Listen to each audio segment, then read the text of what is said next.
예배 자리에 나온 우리 성도님들에게 주의 풍성한 은혜가 있기를 소원하고 축복합니다. 제가 신문을 봤더니요, 이런 기사가 하나 났어요. 우리나라에서 그 농사를 짓는데, 벼농사 짓는데 벼를 심으면은 잡초가 같이 나잖아요. 그런데 그 잡초를 제거하기 위해서 농약을 뿌리기도 하고 하는데, 좀 유기농법으로 농사를 짓기 위해서 우렁이를 풀어놓는데요. 근데 그 우렁이는 잡초를, 그러니까 이제 우렁이를 논에 풀어놓으면은 잡초가 잘 자라지 않고 생겨나지 않고 농약도 쓰지 않고 좋은 거죠. 근데 이제 신문에 난 내용은 뭐냐면 그것이 우렁각시인 줄 알았더니 오히려 벼를 해치는 그런 우렁이가 되었다 하는 그런 기사였어요.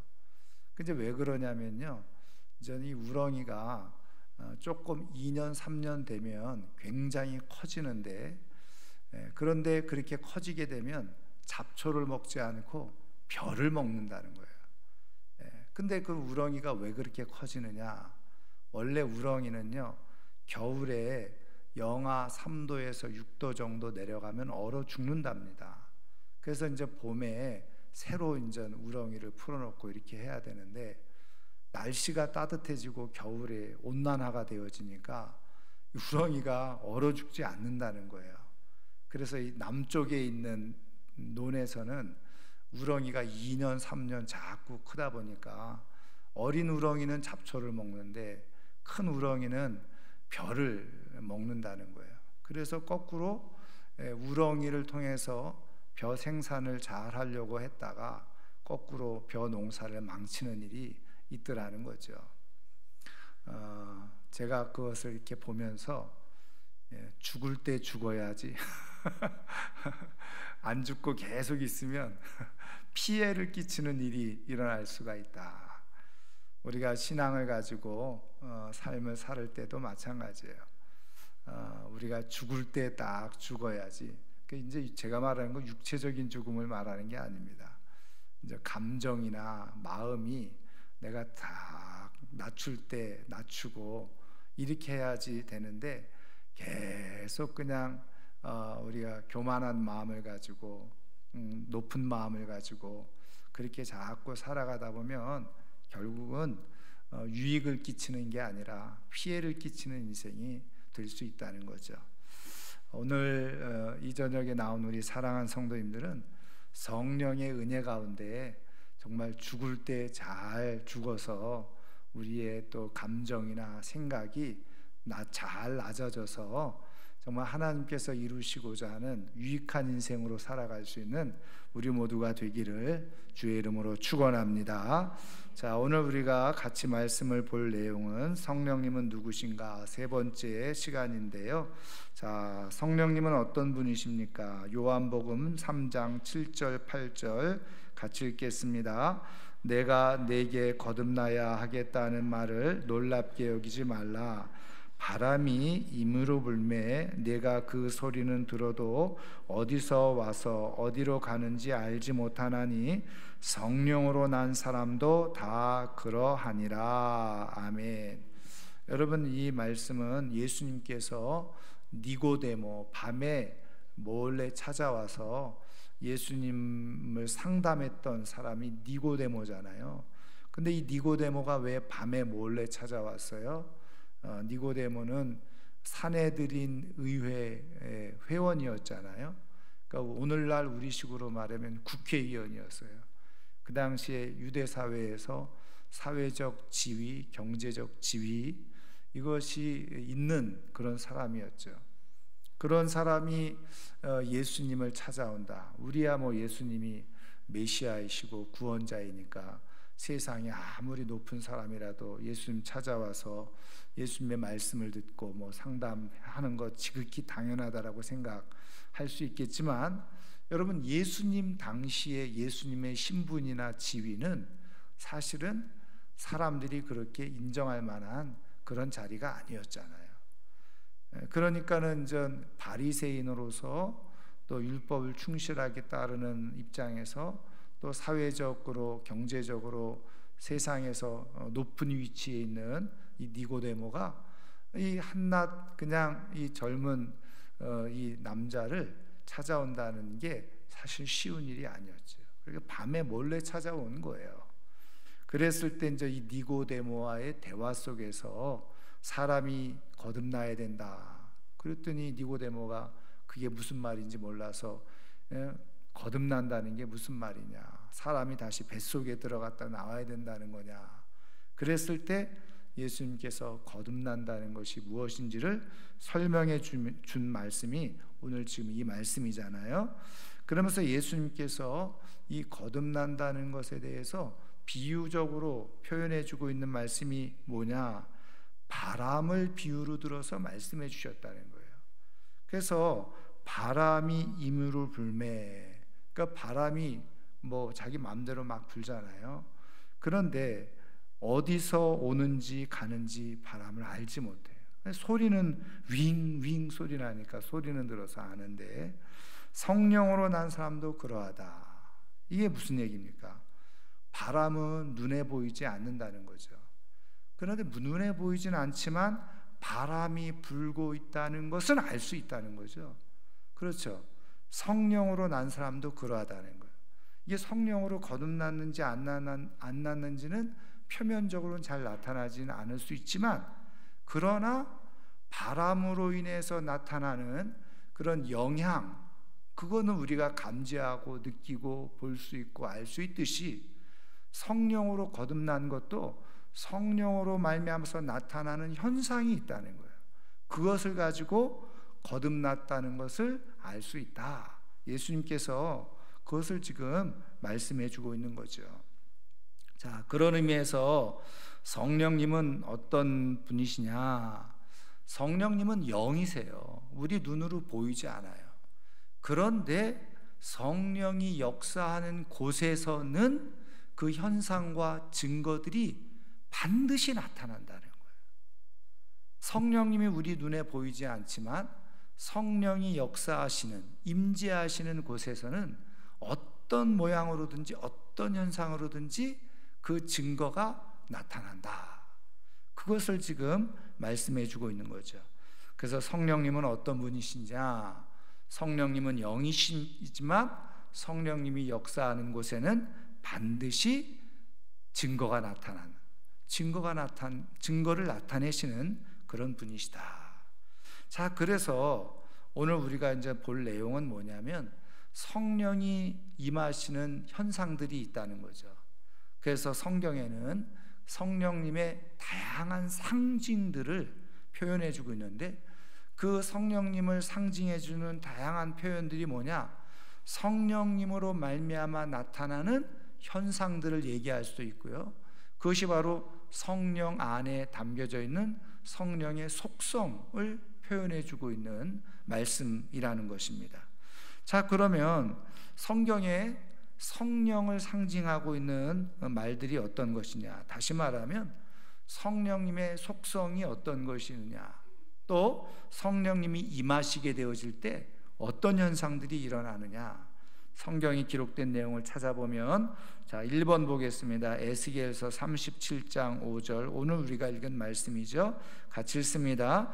주 여호와께서 이 뼈들에게 이같이 말씀하시기를, 내가 생기를 너희에게 들어가게 하리니 너희가 살아나리라. 아멘. 여러분, 오늘 우리가 읽은 이 에스겔서 37장 말씀은 에스겔에게 하나님께서 주신 환상이잖아요. 근데 여기 마른 뼈는 뭘 상징하죠? 다 지금 망한 이스라엘을 상징적으로 보여주고 있다고 한다면, 지금 다 망해가지고 더 이상 살 소망이 없어요. 살아갈 수도 없는 거예요. 죽은 거예요. 그럼에도 불구하고 하나님이 말씀하시고 거기에 성령이 역사하고 나니까 그 뼈들이 일어나서 살이 붙고 힘줄이 붙고, 그리고 사람이 되어지고, 그것이 큰 군대가 되어지는 그런 역사가 일어났다는 거죠. 그 얘기는 뭡니까? 하나님의 성령이 임하시게 되어졌을 때 죽었던 그런 삶도, 죽었던 인생, 그래서 정말 아무 쓸모 없어 보이는 그런 인생조차도 하나님이 쓰시는 큰 군대와 같은 그런 역사가 일어난다는 거죠. 그래서 오늘 37장 5절 말씀에 생기라고 표현해 주고, 생기, 성령님은 생기다. 그러면 이 생기라는 원어가 뭐죠? 우리가 너무나 잘 아는 루아흐라는 말이죠. 루아흐. 그래서 이 루아흐는 성령을 말하고, 또 다른 해석으로는 호흡, 생명, 목숨, 이런 거를 말하는 거죠. 그래서 성령님의 다른 의미는 뭐냐? 생기라는 거예요. 생명이라는 거죠. 한마디로 말하면 성령님은 살아내게 하시는, 살아나게 하시는 영이시라는 거예요. 살리는 영이라는 거죠. 그래서 성령님이 임재하면 어떤 일이 일어난다는 거예요? 살아난다는 거예요.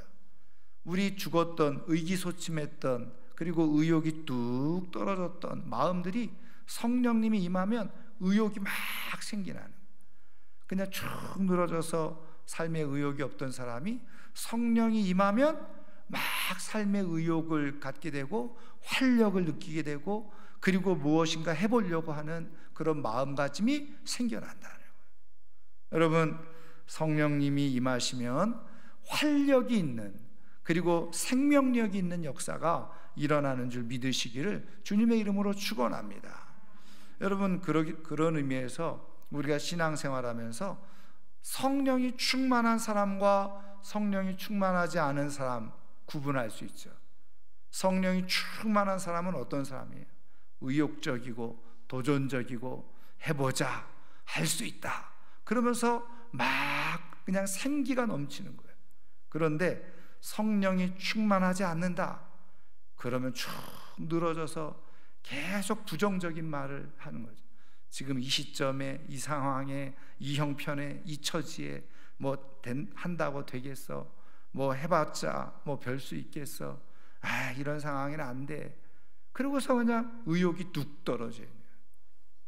여러분, 성령 충만한 은혜가 우리 가운데 있기를 주의 이름으로 축원합니다. 그래서 하나님은 성령님을 우리에게 부어주셔서 우리에게 주어진 삶을 정말 도전적으로 힘있고 활력있게 생명력 넘치는 그런 삶으로 살아가게 해주고 싶으셔서 오늘도 성령을 부어주시는 거예요. 성령을 구하라고 말씀하고 있는 거예요. 성령 충만한 가운데 정말 생명력이 넘치는, 그리고 활력과 의욕 넘치는 삶으로 살아가는 우리 모두가 되기를 주의 이름으로 축원합니다. 자, 그 다음에 사도행전 2장 1절부터 1절 2절 말씀 같이 읽습니다. 오순절 날이 이미 이르매 그들이 다 같이 한 곳에 모였더니 호련히 하늘로부터 급하고 강한 바람 같은 소리가 있어 그들이 앉은 온 집에 가득하며. 아멘. 지금 성령님이 임하시는데 급하고 강한 바람 같은 소리가 있었다. 그래서 성령님은 바로 바람 같은 성령. 그래서 성령님의 특징과 속성을 바람으로 그렇게 설명해 주고 있다는 거죠. 여러분, 바람은 무엇을 말하는 겁니까? 성령의 강한 힘을 상징적으로 보여주는 것, 그것이 바로 급하고 강한 바람이에요. 바람. 여러분, 바람이 불면 나무가 흔들리죠. 또 우리가 말하는 것처럼 강한 바람, 태풍 같은 거 불어보세요. 건물이 흔들리고 가로등 넘어가고 막 그러잖아요. 그래서 바람은 힘을 상징하는 거예요. 강한 바람, 성령은 강한 바람과 같다는 거예요. 여러분, 우리의 삶에 하나님께서 주시는 이 강한 바람 같은 성령이 있어서 큰 힘을 가지고 살아갈 수 있기를 주님의 이름으로 축원합니다. 자, 그 다음에 마태복음 3장 16절입니다. 같이 읽습니다. 예수께서 세례를 받으시고 곧 물에서 올라오실새 하늘이 열리고 하나님의 성령이 비둘기같이 내려 자기 위에 임하심을 보시더니. 아멘. 그래서 앞에 성령님은 아주 급하고 강한 바람 같은 성령이시라고 한다면, 지금 이 마태복음 예수님께서 세례 받으셨을 때 하늘이 열리고 말씀한 것처럼 하나님의 성령이 비둘기같이 임하셨다. 그래서 비둘기 같은 성령이라. 그러면 비둘기 같은 성령은 뭘 말하는 겁니까? 여러분 마태복음 10장 16절 말씀에 보면 예수님께서 제자들을 파송하시면서 뭐라고 말씀하세요? 내가 너희들을 이리 가운데 보내는 것 같다. 그러면서 뱀처럼 지혜롭고 비둘기같이 순결하라, 이렇게 예수님 말씀하시죠. 그래서 비둘기가 상징하는 건 뭐예요? 바로 순결함이에요. 순결함, 깨끗함이라는 거예요. 그러니까 성령님이 임하시면 우리를 어떻게 하시는 거예요? 깨끗하게 하시는 거예요. 예.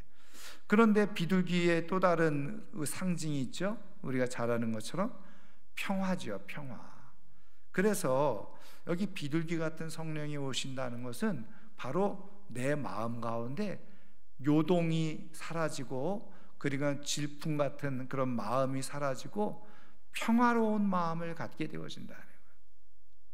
여러분, 우리가 오해하는 것 중에 하나가 마음에 이렇게 평안을 딱 가지면 그냥 아무것도 안 하고 그냥 조용히 있는 게 평화라고 생각하잖아요.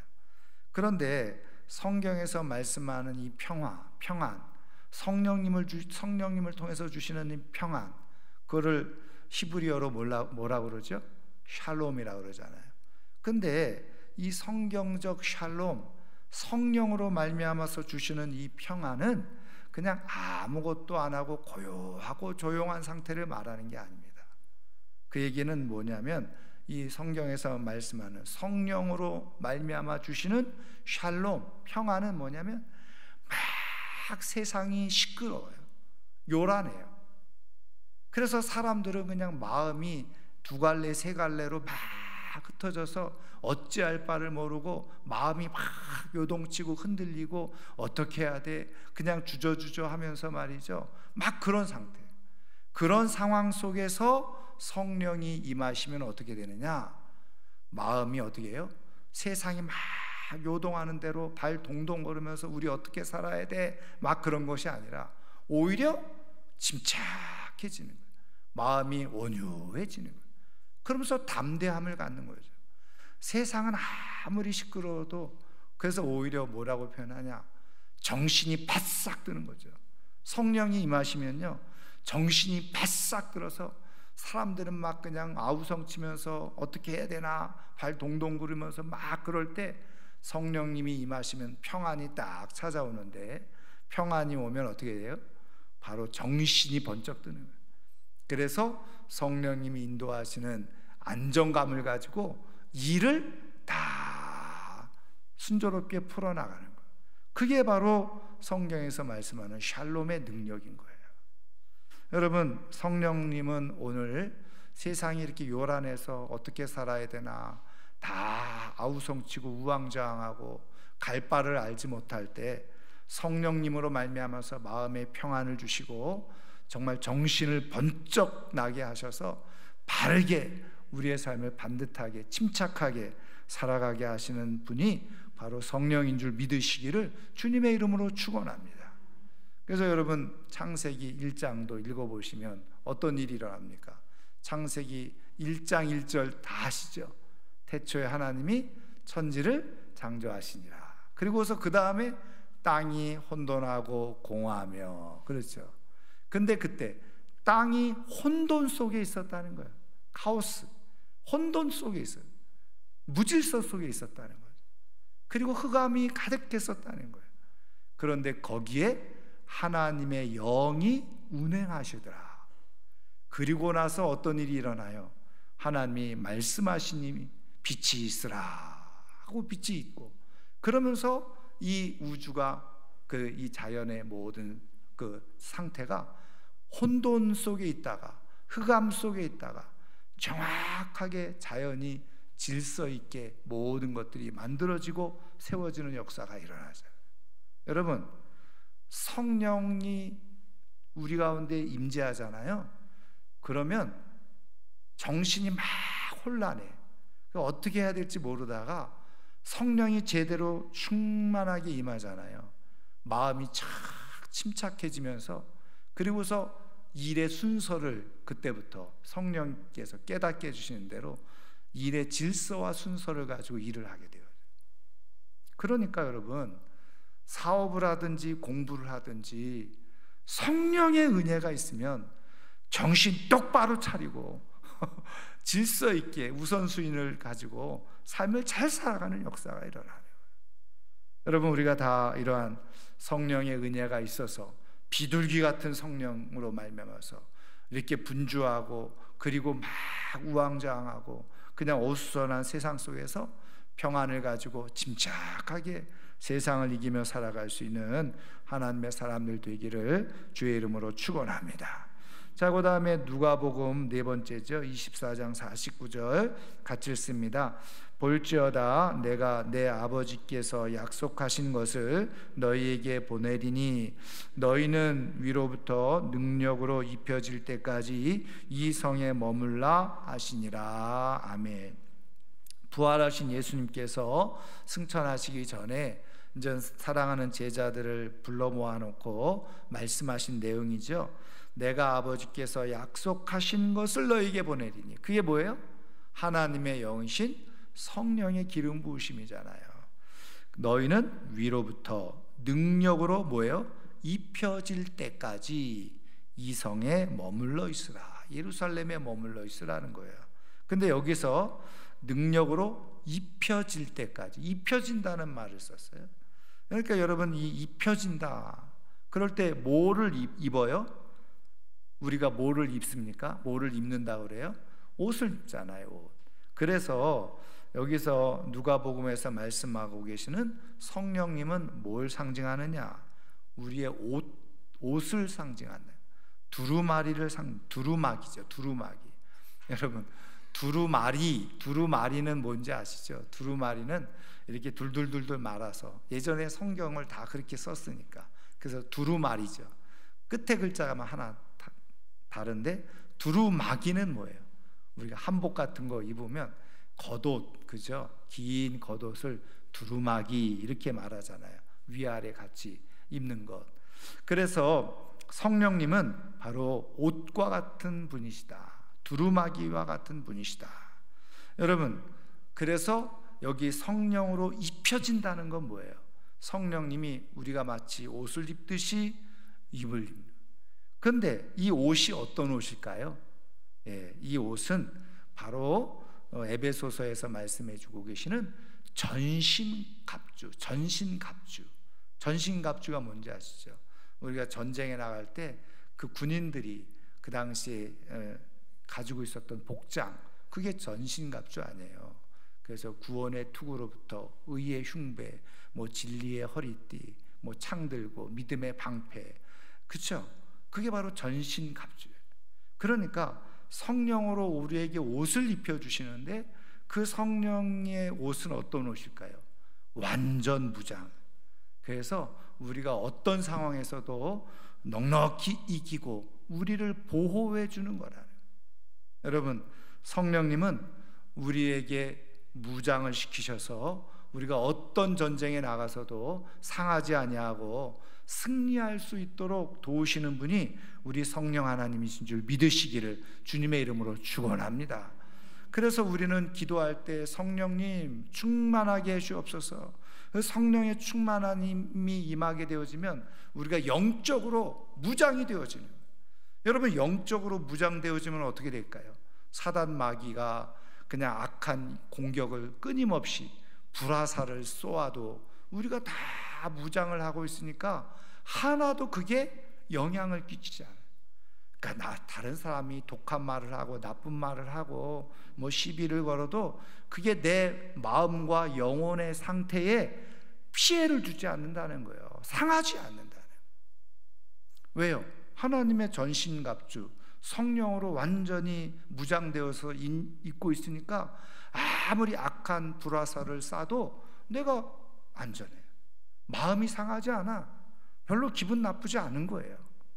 그런데 보세요, 성령으로 무장되어져 있지 않아요.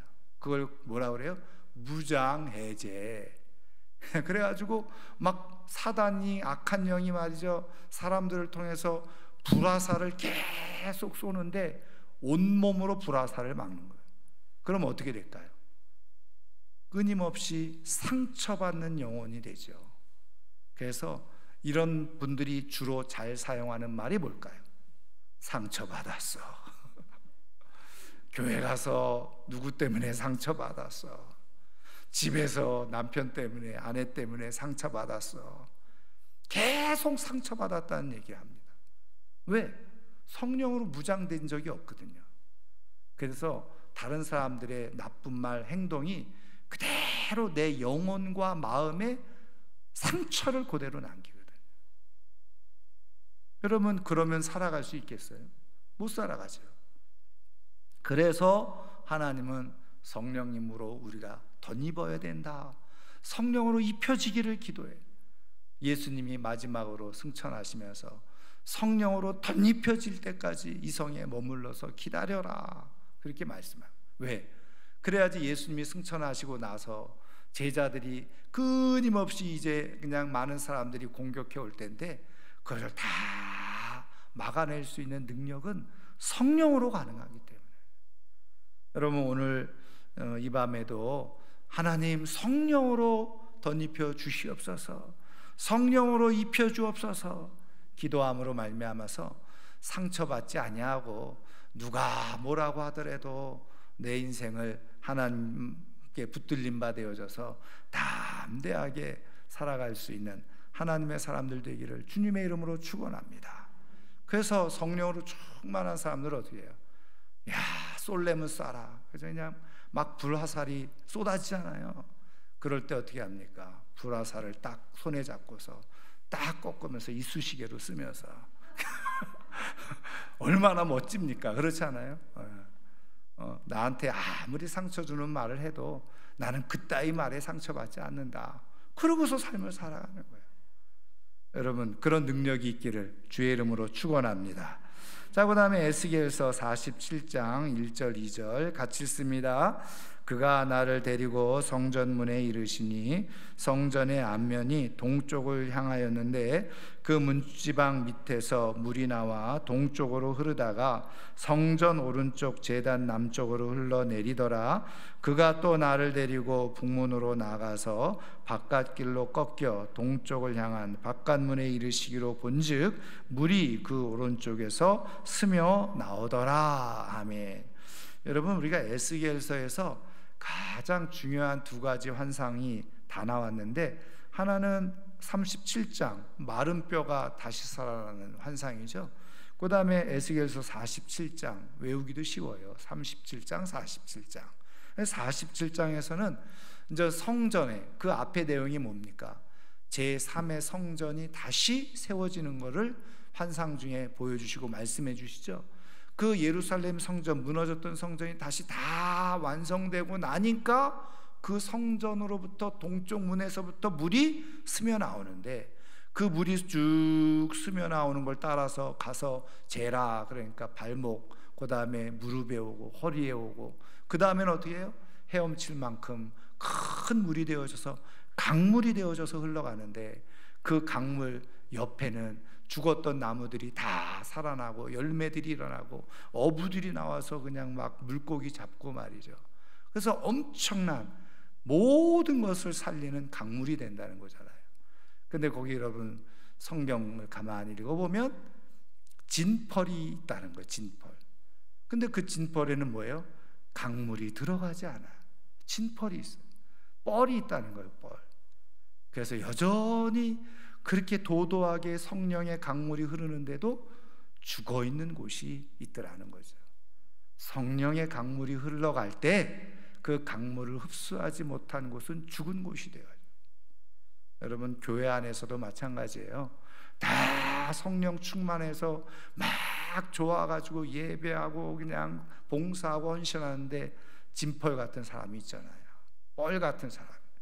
성령을 받지 못해서 성령의 임재가 없고 성령의 기름 부으심이 없어서 늘 구석에서 원망이나 하고 불평이나 하고 말이죠.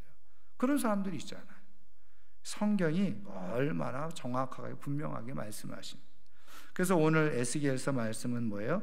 물 같은 성령. 그래서 성경에 이 성령을 물에 가장 많이 비유해, 상징적인 표현이 바로 물입니다. 자, 그러면 이 물은 뭐예요? 제가 쭉 설명한 것처럼 살리는 물이잖아요. 생명수죠. 그래서 여러분, 천국에는 생명수가 흐른다. 생명수. 네. 자, 그리고 물은 깨끗하게 하고 모든 것을 살리게 하죠. 그래서 요한복음 7장 37절부터 39절 상반절, 예수님께서 하신 말씀이죠. 우리 한번 같이 읽겠습니다. 명절 끝날 곧 큰 날에 예수께서 서서 외쳐 이르시되 누구든지 목마르거든 내게로 와서 마시라. 나를 믿는 자는 성경의 이름과 같이 그 배에서 생수의 강이 흘러나오리라 하시니, 이는 그를 믿는 자들이 받을 성령을 가리켜 말씀하신 것이라. 아멘. 그래서 이 생수의 강이 뭐냐? 바로 성령이다. 예. 그래서 성령님은 임하시면 모든 것을 살리는 거예요. 그리고 열매를 맺게 하시는 거예요. 그래서 이 말씀을 쭉 보면, 여러분, 성령님은 눈에 보이지 않지만 성령이 임재할 때마다 느끼고 보고 깨닫는 그런 요소들이 얼마든지 있다는 거죠. 자, 그 다음에 열왕기상 18장 38절 같이 읽습니다. 이에 여호와의 불이 내려서 번제물과 나무와 돌과 흙을 태우고 또 도랑의 물을 핥은지라. 아멘. 여러분, 너무나도 잘 알고 있는 엘리야 선지자가 이 갈멜산에서 바알과 아세라 선지자들과 대결을 벌였잖아요. 그래서 제단을 만들어 놓고 거기에서 불을 떨어뜨리는 신이 참신이다. 근데 그냥 바알 선지자들이 아무리 난리를 치면서 해도 불이 안 떨어졌잖아요. 자기 몸을 칼로 막 그으면서 그냥 하루 종일 요동을 해도, 난리를 쳐도 잠잠무소시. 근데 저녁 때쯤 돼서 그냥 엘리야가 하나님께 기도를 드렸잖아요. 그랬더니 바로 그 저녁에 여호와의 불이 내려서 번제와 나무, 돌과 흙까지 다 불살라버려, 태워버려. 그러니까는 그 광경을 봤던 이스라엘 백성들이 여호와가 참 하나님이시다, 그런 역사가 일어나게 된 거잖아요. 그래서 여기 성령은 어떤 성령이에요? 불같은 성령이시죠. 그래서 불같은 성령은 어떤 성령이세요? 우리를 연단하시는 성령이시라는 거예요. 그래서 우리가 아무리 힘들고 어려워도 그걸 잘 견디게 하세요. 근데 그 견딤으로 말미암아서 우리를 정금같이 만들어요. 그래서 여러분, 우리가 금도 마찬가지잖아요. 금광석, 돌을 캐가지고 그걸 강한 불로 태워가지고 녹이잖아요. 불순물은 다 녹아버리고 금은, 순금은 위로 둥둥 떠. 그걸 건져가지고 쫙 부면은 그게 금바가 되는 거 아니에요. 금덩어리가 되는 거예요. 그게 정금이라는 거죠. 그래서 돌하고 막 불순물이 섞여 있는 걸 강한 불로 다 태워버려요. 불순물은 다 태워져 버리고 그대로 순금만 남는. 여러분, 때로는 불같은 성령께서 우리를 연단하세요. 근데 성령이 우리를 연단하실 때는 어떻게 한다는 거예요? 우리를 정금같이 사용하시기 위해서. 여러분, 때로는 불같은 성령이 우리를 연단하실 때에 잘 견디고 이김으로 말미암아서 정금같이 하나님 앞에 쓰여지는 역사가 있기를 주님의 이름으로 축원합니다. 그리고 불은 능력을 상징하는 거예요. 그래서 사도행전 2장 3절 같이 읽습니다. 마치 불의 혀처럼 갈라지는 것들이 그들에게 보여 각 사람 위에 하나씩 임하여 있더니. 그러니까 초대교회 성령, 오순절 성령회 때도 강하고 급한 바람도 그리고 불의 혀처럼 그렇게 능력으로 나타나죠. 자, 그 다음에 사도행전 10장 38절 같이 읽습니다. 하나님이 나사렛 예수에게 성령과 능력을 기름 붓듯 하셨음에 그가 두루 다니시며 선한 일을 행하시고 마귀에게 눌린 모든 사람을 고치셨으니 이는 하나님이 함께 하셨음이라. 아멘. 그래서 예수님에게 성령과 능력을 기름 붓듯 하셨다. 그래서 성령의 상징이 뭐냐? 기름이라는 거죠. 그래서 기름 부으심, 어노인팅 얘기하죠. 그래서 성령의 역사를 기름 부음. 그럼 기름 부음은 뭐냐? 우리가 이전에 배운 것처럼 구별한다는 거예요. 그래서 하나님의 사람으로 구별하는 것, 그게 바로 기름 부음이죠. 자, 그 다음에 8번째, 에스겔서 34장 26절입니다. 같이 읽습니다. 내가 그들에게 복을 내리고 내 산 사방에 복을 내리며 때를 따라 소낙비를 내리되 복된 소낙비를 내리리라. 아멘. 그래서 물론 여기서 말씀하는 이 소낙비는 자연적인 비일 수도 있어요. 그 다음 말씀이 그것으로 인해서 많은 소산과 열매를 맺게 해주신다는 건데, 그런데 학자들은 이 소낙비를 뭐로 해석했다는 거예요? 성령으로 해석했다는 거예요. 하나님의 은혜와 은총을 말하는 거죠. 그래서 제가 일부러 찬송가 183장 빈들의 마른 풀같이 시들은 나의 영혼, 그 찬송가도 이 본문을 배경으로 해서 이 찬송가가 만들어졌다고요. 그래서 갈급한 내 심령 위에 성령의 담비를 부어 주옵소서. 여러분, 성령의 소낙비가 부어져서 우리가 갈라졌던, 메말랐던, 우리의 단단했던 우리의 마음들이 다 풀어지고 녹아져서 정말 성령의 열매가 맺혀지는 그런 인생이 되기를 주님의 이름으로 축원합니다. 그래서 성령님은 우리의 딱딱한 마음을 어떻게 해요? 비로 말미암아서 그냥 부드럽게 만들어요. 그래서 우리가 예배드리기 전에, 말씀을 듣기 전에 어떻게 해요?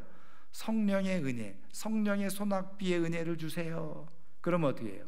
내 딱딱했던 마음이, 세상에서 막 분주했던 마음이 소낙비, 성령의 소낙비가 쫙 임하면 마음이 부드러워, 내 마음밭이 좋은 밭이 되어져요. 그래서 그냥 말씀을 들을 때 쫙쫙 흡수하는 거예요. 그러면 그 씨가 내 안에 심겨져서 30배, 60배, 100배의 결실을 얻는 역사가 일어나는 거예요. 그래서 여러분, 예배드리기 전에 또 말씀을 듣기 전에 성령의 소낙비를 저에게 부어주옵소서 기도하시기를 주의 이름으로 축원합니다. 자, 그러면 이렇게 성령님을 상징하는 것들을 통해서 깨달을 수 있는 게 뭐냐? 사도행전 10장 44절 46절 같이 읽습니다. 베드로가 이 말을 할 때에 성령이 듣는 모든 사람에게 내려오시니 베드로와 함께 온 할례 받은 신자들이 이방인들에게도 성령 부어 주심으로 말미암아 놀라니 이는 방언을 말하며 하나님 높임을 들음이러라. 아멘. 그래서 말씀드린 것처럼 성령님이 눈에 보이지 않지만 성령님이 임하셨다라고 하는 증거들이 사람들이 알 정도로, 그렇죠, 확인할 수 있을 정도로 그렇게 나타났다는 거예요. 여러분, 그런 의미에서 내가 성령의 임재가 있는지 없는지 알 수 있어요. 경험할 수 있어요. 성령님은 보이지 않지만, 그리고 성령님은 뭐 바람과 같아서 알 수 없지만, 그러나 성령님이 내게 임했는지 안 임했는지는 나 자신이 제일 먼저 알 수 있어요. 그래서 앞서 쭉 성령의 그런 속성들, 나타날 때 나타났던 현상들, 상징들 쭉 말씀을 나누었잖아요. 그런 일들이 내 안에서 일어난다는 거예요. 여러분, 그것을 통해서 성령의 임재는요, 반드시 증거가 있어요. 그런데 지금 쭉 살펴본 말씀들이 내 안에 하나도 일어나지 않는다, 난 이런 거 경험해 본 적이 없다, 그러면 한번 심각하게 고민해 보셔야 해요. 여러분, 성령이 임재하시면 반드시 증거가 있어요. 나도 알고 저도 할 수 있는, 여러분, 그런 은혜가 있기를 주님의 이름으로 축원합니다. 자, 그 다음에 사사기 15장 14절 잘 아는 말씀인데 같이 읽겠습니다. 삼손이 레이의 이름에 블레셋 사람들이 그에게로 마주 나가며 소리 지를 때에 여호와의 영이 삼손에게 갑자기 임하심에 그의 팔 위에 밧줄이 불탄 산모가 같이 그의 결박되었던 손에서 떨어진지라. 아멘. 성령이 임하니까 삼손에게 큰 힘과 능력이 나타났던 것을 보게 되어지죠. 그래서 불의를 떨쳐버리고 이렇게 하나님의 힘을 나타내는 그런 역사가 일어나게 되어진다. 말씀드린 것처럼 성령이 임하면 증거가 나타나는 거예요. 자, 마지막 로마서 8장 5절부터 6절 같이 읽습니다. 육신을 따르는 자는 육신의 일을, 영을 따르는 자는 영의 일을 생각하나니 육신의 생각은 사망이요 영의 생각은 생명과 평안이니라. 아멘. 그래서 생각의 변화가 일어나기 시작해요. 그래서 내가 성령의 그런 임재 속에, 성령의 인도하심 속에 성령이 충만하면 육신의 일은 잘 생각이 안 나고 영의 일을 자꾸 생각해. 그 영의 일을 생각한다는 게 뭐예요? 내가 어떻게 하면 하나님을 기쁘시게 할까? 내가 어떻게 하면 하나님의 말씀을 내가 잘 지켜 살아갈까? 이런 쪽으로 자꾸 생각해. 그래서 내가 어떤 일을 하든지 무엇을 하든지 내가 이것을 통해서 하나님이 기뻐하실까? 이걸 먼저 생각한다는 거예요. 이게 나한테 도움이 될까? 나한테 유익이 될까? 내가 이거 하면 잘 살게 될까? 이렇게 생각하는 게 아니라 내가 이렇게 함으로, 이 길을 감으로 내가 이걸 선택할 때 하나님이 기뻐하실까? 하나님이 좋아하실까? 이걸 먼저 생각한다. 이게 바로 영의 생각이에요. 영의 생각. 여러분, 성령의 임재가 있고 성령으로 충만하게 되어지면요 자꾸 영의 일을 생각하게 돼요. 그러니까 여러분, 내가 성령 충만한지 안 충만한지를 이미 이런 것으로 구분해 볼 수 있다는 거죠. 나는 자꾸 육신의 일을 생각하나? 내가 이거 어떻게 하면 내가 잘 살까? 이거 잘 먹고 잘 살까? 어떻게 하면 내 이름 낼까? 이런 것만 생각하면 다 육신의 일이에요. 그런데 내가 이거를 할 때 하나님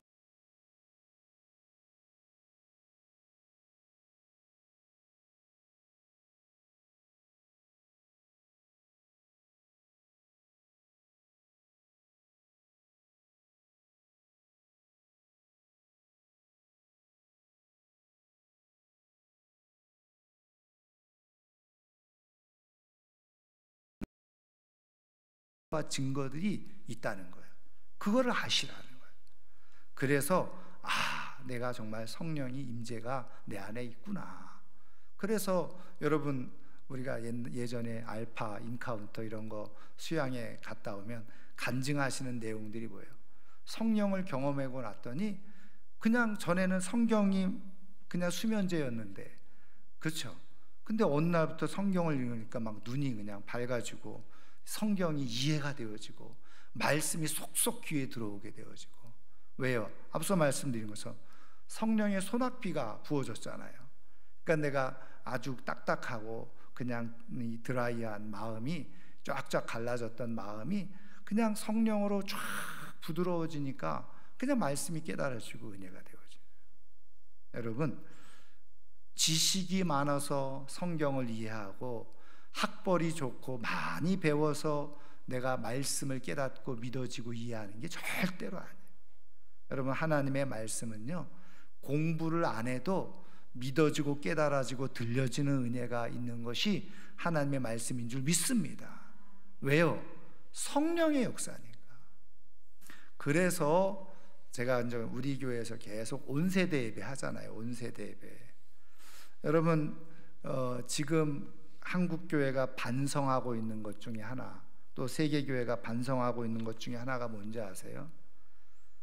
이 성경 교육을 인지 발달, 다시 말하면 아이들의 뇌 발달에만 맞춰서 아이들이 요 정도만 이해할 거다, 그리고 했다는 거예요.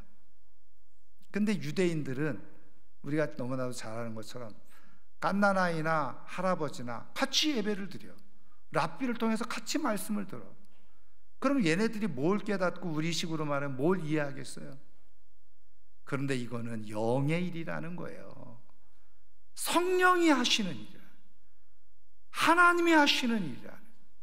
그래서 하나님의 말씀은 동일해서 깨닫고 이해 못하는 게 아닙니다. 그래서 못 배운 사람도, 알지 못하는 사람도 다 듣고 믿고 깨달을 수 있고 그리고 이해할 수 있는 게 하나님의 말씀이에요. 성령이 임하면 그렇다는 거예요. 그러니까 지금 한국 교회 학교의 문제가 뭘까요? 성령을 구하지 않는 거예요. 애들이 성령을 구하지 않는 거예요. 그러니까 말씀을 들어도 재미가 없고 깨닫지 못하고 알지 못하죠. 애들의 언어로 가르쳐서 애들이 깨닫는 게 절대로 아닙니다. 그건 지식적으로 이해는 할 수 있을지 몰라요. 그러나 그것을 내 삶에 생명의 말씀으로 확신이 되어지고 믿어지게 하고 경험되어지는 역사는 성령으로만 가능한 거예요. 근데 교회 학교에서 성령은 가르치지 않아. 성령의 은혜와 역사는 가르치지 않아요. 그러니까 어떻게 해요? 애들이 그냥 지식적으로 아니까 재미가 없죠. 말도 안 되는 소리 같죠.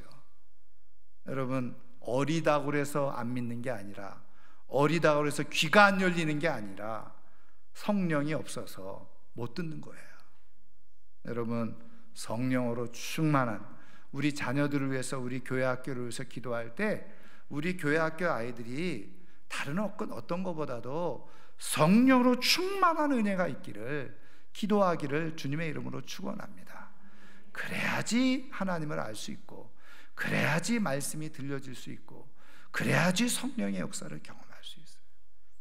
오늘 이 말씀을 생각하면서 하나님, 그동안 성령님이 보이지 않아서, 보이지 않는다고 나에게 아무것도 일어나지 않는 것처럼 생각했는데, 그게 아니라 성령이 임하시는 곳에는 반드시 흔적이 있고 증거가 나타난다고 했는데, 오늘 말씀을 잘 들으면서 나에게는 어떤 증거가 있나요? 또 어떤 임재가 있었나요? 혹시 내가 깨닫지 못하고 지나갔다면 용서해 주시고, 정말 다시 한번 성령으로 말미암아서 성령님이 임하실 때 나타났던 이런 증거들과 경험들이 내 삶에 풍성하게 나타나고 우리 자녀들에게도 경험되어지고 우리 교회 학교 다음 세대에게도 경험되어져서 성령으로 말미암아서 하나님께 사로잡혀서 믿음으로 승리하는 역사가 일어나게 해달라고 우리 시간 2, 3분 정도 함께 통성으로 기도하겠습니다.